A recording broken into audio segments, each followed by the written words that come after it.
Levy and exemption from custom duty. तो custom duty है क्या, इस चैप्टर का 2 पार्ट है, ठीक है। पार्ट 1 में आपको सिंपली बताया गया है कस्टम ड्यूटी कहाँ से आया, क्या उसका इतिहास है और इंडिया का मतलब क्या है, समझ गए। और कुछ डिफिनीशंस है। तो कस्टम ड्यूटी बेसिकली क्या है, टैक्सेस है, टैक्स है, ऑब्वियस सी बात है, टैक्स है। कस्टम ड्यूटी भी एक indirect tax, no doubt. Custom duty लगता कब है, ये भी आप लोगों को पता है, इंपोर्ट पे या फिर एक्सपोर्ट पे। पर इंपोर्ट और एक्सपोर्ट किस चीज का, सिर्फ और सिर्फ गुड्स का। सर्विस कस्टम ड्यूटी के अंदर नहीं कवर होता है, सर्विस कस्टम ड्यूटी के अंदर कवर नहीं होता है। इंपोर्ट और एक्सपोर्ट ऑफ गुड्स कवर है आपका कस्टम ड्यूटी के अंदर। अब ये कस्टम ड्यूटी क्यों लगाया गया, इसके पीछे का रीजन क्या होगा या कहानी क्या होगी, तो आप भी सोच सकते हैं। नॉर्मली आप ही सोचिए, एक इंसान है जो इंडिया में नहीं रहता, ठीक है, बाहर रहता है, फॉर एग्जाम्पल अमेरिका में रहता है। वो इंसान अपना प्रोडक्ट इंडिया में बेचना चाहता है, मतलब इंडिया के लोगों को बेचना चाह रहा है, ठीक है।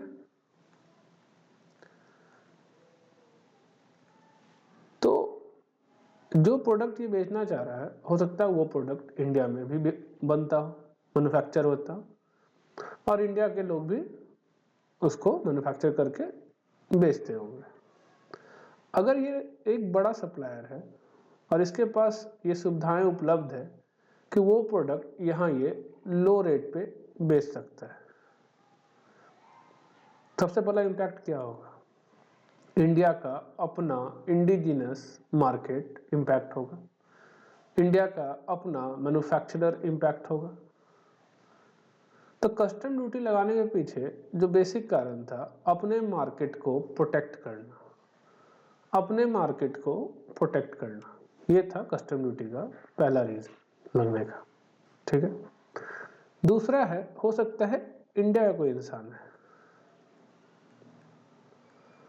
और वो बाहर सामान बेचना चाहता है, फॉर एग्जाम्पल अमेरिका।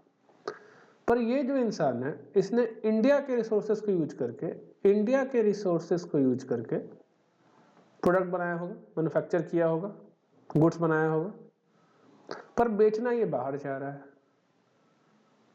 तो इंडियन गवर्नमेंट कहेगी ना, क्योंकि रिसोर्सेज आपने हमारा यूज किया पर आप बेचना बाहर चाह रहे हो। तो अगर आप ऐसा करना चाह रहे हो तो आप एक टैक्स हमें दे के जाओ, क्यों, ताकि हम इसका इस्तेमाल इंडिया के डेवलपमेंट में कर सकें, क्योंकि आपने इंडिया का रिसोर्स यूज किया है। तो ये कहानी होगा, मैंने समझने के लिए सिंपल टर्म में, कस्टम ड्यूटी के आने के पीछे का बेसिक यही 2 कारण था। पहला, अपने मार्केट को प्रोटेक्ट करना। दूसरा, अगर कोई मैन्युफैक्चरर है हमारे देश का और वो चाहता है बाहर सामान बेचना, तो रिसोर्स तो उसने हमारा यूज किया, इंडिया का यूज किया, पर सामान बेच रहा है बाहर जाके, तो यहाँ के लोगों को क्या फायदा होगा उससे। अगर वो बाहर जाके सामान में टैक्स भी नहीं पे करेगा, ऑब्वियस सा बात है। जब वो सामान बाहर लेके जा रहा है तो सरकार कहती है कि ठीक है जा रहे हो, ठीक है, हम तुम्हें रोक नहीं सकते, लेकिन क्योंकि तुमने हमारा रिसोर्स यूज किया, हमारे देश का रिसोर्स यूज किया, तो हमारे देश के प्रति भी तुम्हारा एक दायित्व है, तुम हमें वो कस्टम ड्यूटी पे करके अपना सामान लेकर के जाओ। समझ में आ गया। तो कस्टम ड्यूटी के आने के पीछे का बेसिक यही 2 रीजन था, अपना मार्केट प्रोटेक्ट करना, और दूसरा, अगर हमारे रिसोर्स को यूज किया आपने लेकिन आप सामान हमारे यहाँ नहीं बेच रहे हो तो कुछ तो देके जाओ, समझ गए। और जब आगे पढ़िएगा तो आएगा आपका बेसिक कॉन्सेप्ट, पहला टॉपिक है आपका, उसमें कुछ है नहीं, कस्टम का मतलब क्या है लिखा हुआ है, रीड कर लीजिएगा, कुछ खास इंपॉर्टेंट नहीं है। हिस्टोरिकल बैकग्राउंड है, मतलब कहाँ से शुरू हुआ कस्टम ड्यूटी का लगना, दिस दैट, ऐसे पहले किंगडम होता था, अब देखिए मानिए एक होता था राजद्वार, देखते होंगे फिल्म विल्म में देखा होगा, पिक्चर में, मूवीज में, राजद्वार के बाहर सैनिक खड़े रहते थे, थोड़ा मोटा सैनिक, ठीक है। ये सैनिक क्या करता था, जैसे कोई द्वार में आया सामान लेकर के, कहा था कहाँ जा रहे हो, रुको, बोलता था ये मैं सामान लाया हूँ यहाँ बेचने के लिए, तो कहता ठीक है सामान तुम बेच सकते हो हमारे राज्य में आकर के, लेकिन पहले हमें ड्यूटी दे के जाओ, और उसका नाम क्या था, शुल्का, शुल्का, ठीक है। तो यही कस्टम ड्यूटी की कहानी है। तो वहां पे तो राजद्वार था, क्योंकि वहां पे किंगडम मैंने किंगशिप था पहले, लेकिन अब क्या है, अब तो कंट्री है, बाउंड्री है, बॉर्डर्स है, तो हम लोग उसे कहते हैं कस्टम स्टेशन। तो ये जो राजद्वार था इसी का नाम क्या हो गया, कस्टम स्टेशन हो गया। अब कस्टम स्टेशन कुछ भी हो सकता है, कस्टम पोर्ट हो सकता है जहां पानी का जहाज आता है, लैंड स्टेशन हो सकता है, कस्टम लैंड स्टेशन,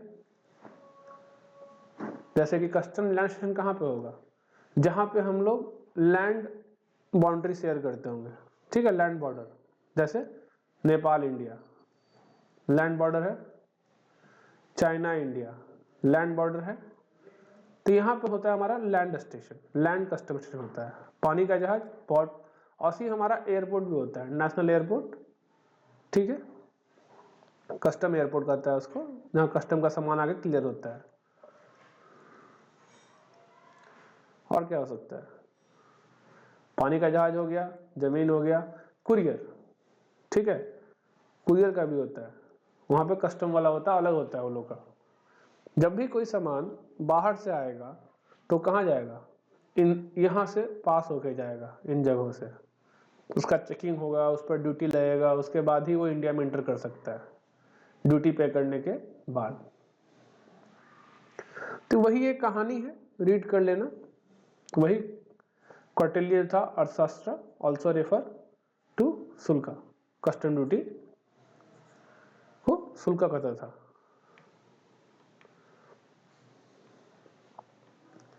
अब आते हैं कॉन्स्टिट्यूशनल प्रोविजन पे।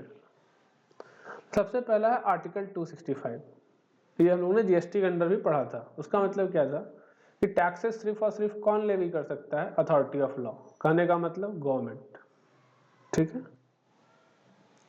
आर्टिकल 246 क्या कहता था, आर्टिकल 246 कहता था लिस्ट के बारे में, ठीक है। कौन सा list, list 1, list 2, list 3। List 1 जहां पे पूरा अधिकार पार्लियामेंट के पास है कोई भी लॉ पास करने का। स्टेट लिस्ट जहां पे पूरा अधिकार स्टेट है, alcoholic liquor for human consumption, जैसे बिहार में बंद है, गुजरात में बंद है, पूरा अधिकार किसका है,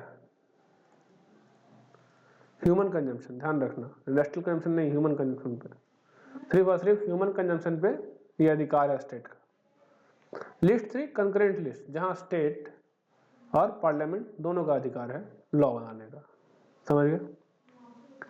पर उसके आता है आर्टिकल 286, ये कुछ और कहा, ये कहा स्टेट कभी भी लॉ नहीं बना पाएगा, स्टेट कभी भी लॉ नहीं बना पाएगा, कब, अगर सप्लाई ऑफ गुड्स और सर्विस और बोथ है, और वो supply take place outside the state हो रहा है, कहने का मतलब, कहने का मतलब अगर मैं इंटर स्टेट सप्लाई करता हूं तो ध्यान देते होगे इंटर स्टेट सप्लाई में क्या होता था, IGST लगता था, वहां पर SGST और UTGST नहीं लगता था, समझ गए। तो स्टेट कोई भी कानून नहीं बना सकता अगर सप्लाई आउटसाइड द स्टेट है, समझ गए। जैसे बिहार जीएसटी का नाम है BGST, Bihar goods and service tax, ठीक है। तो Bihar goods and service tax तो बिहार के लिए बनाया इसने, लेकिन जैसे ही इंटर स्टेट सप्लाई था वहां पे क्या जाता था, integrated goods and service tax, ठीक। तो अगर आउटसाइड द स्टेट सप्लाई है तो सिर्फ और सिर्फ अधिकार किसके पास है, पार्लियामेंट के पास, समझ में आया। उसी तरह से अगर गुड्स इंडिया के बाहर जा रहा है या सर्विस इंडिया के बाहर दिया जा रहा है या फिर एक्सपोर्ट, ठीक है, इंपोर्ट हो चाहे एक्सपोर्ट हो, इंपोर्ट ऑफ गुड्स और सर्विस और एक्सपोर्ट ऑफ गुड्स और सर्विस, दोनों केसेस में क्या कहा गया, अगर इंडिया के बाहर, out of territory of India, या तो सर्विस रिसिपिएंट इंडिया के बाहर है, या गुड्स रिसीवर इंडिया के बाहर है, या सर्विस प्रोवाइडर इंडिया के अंदर है लेकिन रिसिपिएंट बाहर है, ठीक है, और दोनों में से कोई भी एक बाहर है, सप्लायर रिसिपिएंट में से, तो उस केस में भी अधिकार किसका है, एक्ट बनाने का, लॉ बनाने का, पार्लियामेंट का, वो आपको बोला आर्टिकल 286 ने वो कहा। समझ में आ गया। अब है कुछ इंपॉर्टेंट डेफिनेशन। सबसे पहला है बेनिफिशियल ऑनर। तो बेनिफिशियल ऑनर कौन होता है? तो बेनिफिशियल ऑनर का मतलब है वो इंसान जो सही में कंट्रोल एक्सरसाइज कर रहा है, जिसके पास सही में कंट्रोल है, उसको कहते हैं बेनिफिशियल ऑनर। तो कस्टम के अंदर बेनिफिशियल ऑनर कौन होगा? वो इंसान जिसका गुड्स के ऊपर पूर्ण अधिकार है। सामने में हो सकता है उसका एजेंट खड़ा हो, ठीक है, उसका एजेंट है, एजेंट सामने में है, या कोई भी बंदा सामने में है, ठीक है, पर जो पीछे कौन है, उसके गुड्स पे पूर्णता अधिकार किसका है, उसको कहते हैं beneficial owner. Beneficial owner means any person on whose behalf the goods are being imported और एक्सपोर्टेड, जिसके बिहाफ पे गुड्स इंपोर्ट या एक्सपोर्ट किया जा रहा है, या who exercise effective control over the goods being imported और एक्सपोर्टेड। बोर्ड का मतलब custom board of central board of indirect taxes and custom, CBIC। Custom area क्या होगा? Custom area mean custom station, वही बताया था आपको, port, custom airport, land custom station, वो आपका कस्टम स्टेशन, साथ ही साथ वेयर हाउस। अब ये वेयर हाउस हो सकता है कि कस्टम स्टेशन के बगल में हो, कस्टम स्टेशन से सटा हुआ हो, नजदीक में हो, या हो सकता है कस्टम स्टेशन से 2-4 किलोमीटर दूरी पे हो, कोई दिक्कत नहीं है। अगर custom station by the way यहां पर है, ठीक है, गोदाउन लेकिन वहां से 4 किलोमीटर दूर है, तो ये भी कस्टम एरिया में आएगा, ये भी कस्टम एरिया के अंदर आएगा। समझ में आया? हाँ, ये 4 किलोमीटर कस्टम एरिया के अंदर नहीं आएगा, ये जो गोदाउन है ये आएगा, और ये कस्टम स्टेशन है वो आएगा कस्टम एरिया के अंदर, ठीक है। कस्टम स्टेशन बता चुका हूं आपको, वही custom port, custom airport, international courier terminal, foreign post office और land custom station. Warehouse, warehouse क्या है? तो वेयर हाउस डिफाइन है, डिफाइन क्या है? वो पब्लिक वेयर हाउस हो सकता है जो लाइसेंस है अंडर सेक्शन 57, वो प्राइवेट वेयर हाउस हो सकता है जो लाइसेंस अंडर सेक्शन 58, और स्पेशल वेयर हाउस हो सकता है जो कि लाइसेंस अंडर सेक्शन 58A। अब इसके बारे में हम लोग आगे जानेंगे कि वेयर हाउस बेसिकली क्या करना चाह रहा है, पब्लिक वेयर हाउस का मतलब क्या हुआ, प्राइवेट वेयर हाउस का मतलब क्या हुआ। अभी के लिए क्या समझना है? गोदाम, ठीक है, ऐसा जगह जहां पर सामान लाके रखा जाता है अगर वो क्लियर फॉर होम कंजम्पशन नहीं हुआ। मतलब हो सकता है जो इंपोर्टर है उसके पास अभी पैसे ना हो ड्यूटी पे करने का, या जो इंपोर्टर है उसके पास जगह ना हो, ठीक है, या फिर जो इंपोर्टर है उसको ऐसा लगता है कि यहाँ पे सस्ता पड़ रहा है स्टोर करना वेयर हाउस के अंदर, बाद में मैं इसे क्लियर कराऊंगा फॉर होम कंजम्पशन, ठीक है, क्यों? क्योंकि बाहर जो चार्जेस है रेंट का वो ज्यादा कॉस्टली है। समझ गए? तो वो गोडाउन होता है, किसके अंडर होता है? कस्टम अथॉरिटी होता है, उसी के अंडर में वो गोडाउन होता है, उसी के अधिकार क्षेत्र में वो आता है। तो वहां पे आप सामान रखवा सकते हैं, पर जब आप वहां सामान रखाइएगा तो आपको रेंट ये सब देना पड़ता है, उसका चार्जेस। हाँ, ये उसमें होता है कि आपको ड्यूटी अभी नहीं पे करना, जब तक सामान वेयर हाउस में ड्यूटी पे नहीं करना। ड्यूटी कब पे होगा? जब आप क्लियर फॉर होम कंजम्पशन के लिए बिल ऑफ एंट्री फाइल करिएगा, ठीक।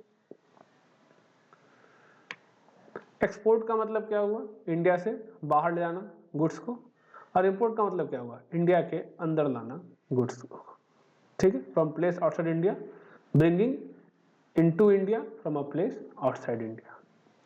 अब इंडिया का मतलब क्या होता है?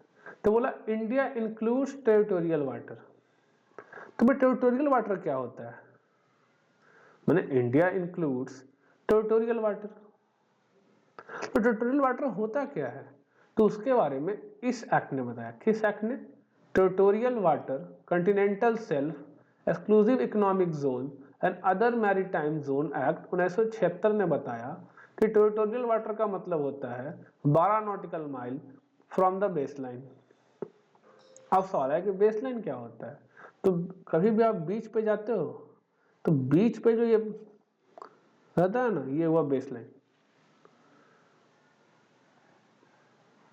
यहां से 12 नॉटिकल माइल ये इंडिया का अधिकार क्षेत्र है। अगर कोई भी पानी का जहाज यहां इंटर कर गया तो इंडियन गवर्नमेंट के पास सारा अधिकार है कि उससे वो कस्टम ड्यूटी वसूल सकता है। वो अलग बात है कि एक्ट ने आगे जाकर के और क्लैरिफाई किया और कहा कि यहाँ पे कस्टम ड्यूटी नहीं वसूलना है, कोई गलती से घुस गया हो यार, क्या उसको तंग करना। और 12 नॉटिकल माइल कहाँ पर है, कहाँ खत्म हो रहा है, किसको पता, कौन नापते चले स्केल लेके। तो कहा गया अभी के लिए इस एक्ट ने तो कह दिया कि अगर इसके अंदर कोई पानी का जहाज घुस गया तो उससे कस्टम ड्यूटी इंडियन गवर्नमेंट वसूल सकता है। लेकिन इंडियन गवर्नमेंट ने कहा कि ठीक है, कभी कभी लोग गलती से भी आ जाते हैं तो सबको तंग नहीं करना है। हम कब वसूलें कस्टम ड्यूटी? जब क्लियर फॉर होम कंजम्पशन होगा, जब बिल ऑफ एंट्री फाइल होगा फॉर होम कंजम्पशन। ठीक है। अब तब से मैं बोल रहा हूँ bill of entry for home consumption. ये होता क्या है? होम कंजम्पशन करने का मतलब होम क्या है आपका? इंडिया। इंडिया में कंज्यूम होने के लिए जब आप बिल ऑफ एंट्री मतलब क्या, डॉक्यूमेंट जो फाइल करते हैं कि अब मैं ड्यूटी पे कर रहा हूं, अब ये सामान में यहां से ले जाके इंडिया में कंज्यूम हो सकता है ये सामान। क्यों? क्योंकि मैंने ड्यूटी पे कर दिया। तो उसी को कहते हैं bill of entry for home consumption. हमारा होम क्या है? इंडिया। तो इंडिया में कंज्यूम होने के लिए हमें ड्यूटी पे करना है, तो हम ड्यूटी पे करते हैं तो कोई डॉक्यूमेंट चाहिए, तो उस डॉक्यूमेंट का नाम है bill of entry for home consumption. समझ गए? उस डॉक्यूमेंट का नाम है जो ये बताता है कि हाँ अब आपने जब ये फाइल किया मतलब आपने ड्यूटी पे कर रहे हैं, और ड्यूटी पे कर रहे हैं तो अब आप ये सामान लेके जाइए, अब ये सामान इंडिया में कंज्यूम हो सकता है क्योंकि ड्यूटी पे हो चुका है। ठीक है। तो वही चीज लिखा, इस एक्ट ने कहा कि अगर इसके अंदर घुस गए तो आपसे इंडियन गवर्नमेंट वसूल सकती है क्या? Custom duty. ठीक है। इसलिए कहता है कि कोई अगर वेसल इंडिया में उसको नहीं आना है, मतलब उसको इंडियन पोर्ट पे नहीं आना है, तो वो इस लाइन को इंटर ना करे। और टेरिटोरियल वाटर का मतलब सिर्फ ये नहीं है कि इस पानी का बात कर रहा है, ये जो ऊपर का आसमान है और नीचे का जमीन है ये भी कवर होगा इंडिया के अंदर। समझ गए? 12 नॉटिकल माइल तक। अब आता है Indian custom water. Indian custom water के बारे में फिर वही चीज कि Indian custom water mean water extending into the sea up to the limit of exclusive economic zone. अब ये क्या है? तो ये भी territorial water continental shelf exclusive economic zone and other maritime zone act 1976 ने बताया कि इसका मतलब होगा 200 nautical mile. 200 nautical mile from the base line. ठीक है।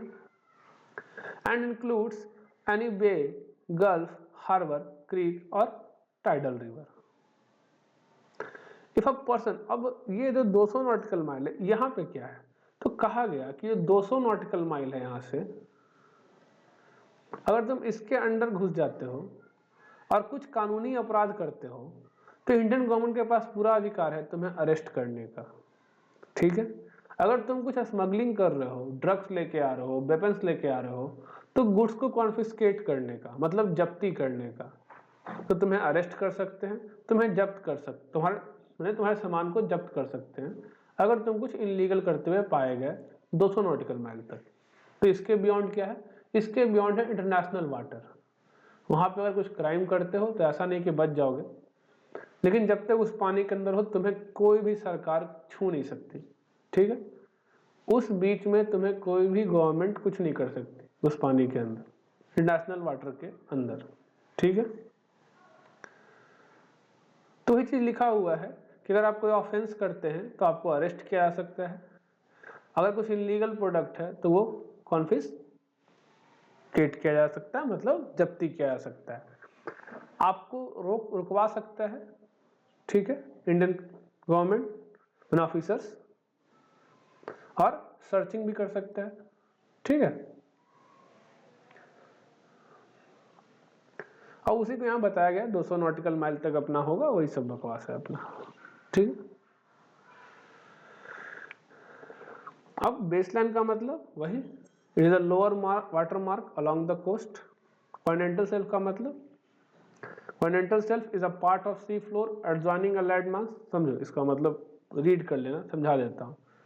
अचानक से ना समुद्र गहरा हो जाएगा, ठीक है।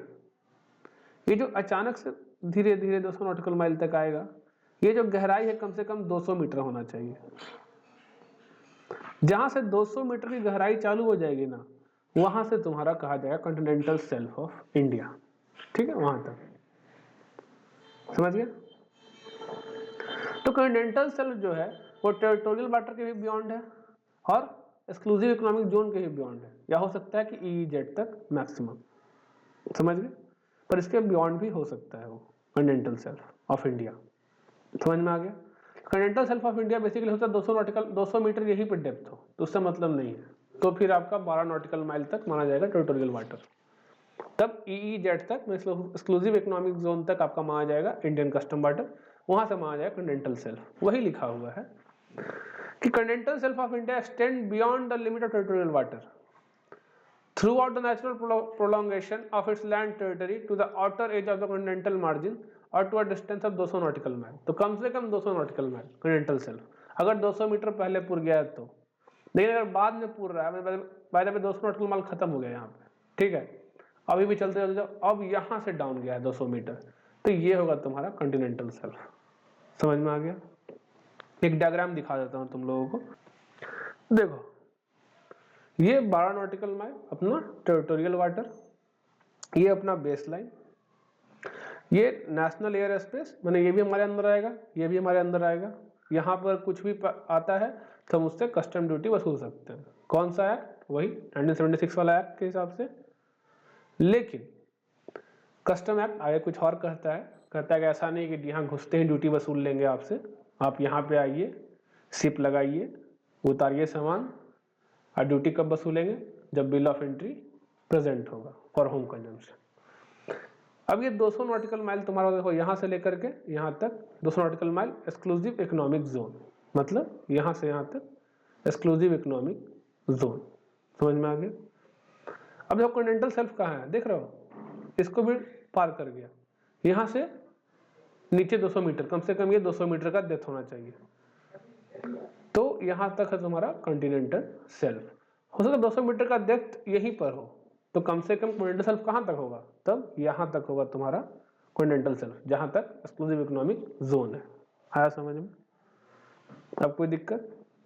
तो ये है तुम्हारा बेसिकली पार्ट 1 जो खत्म हो गया मेरे ख्याल से। हाँ, अब यूनिट 2 है तुम्हारा लेवी एंड एग्जम्पशन, तो इसके बारे में हम लोग बात करेंगे नेक्स्ट वीडियो में। तब तक के लिए सायोनारा।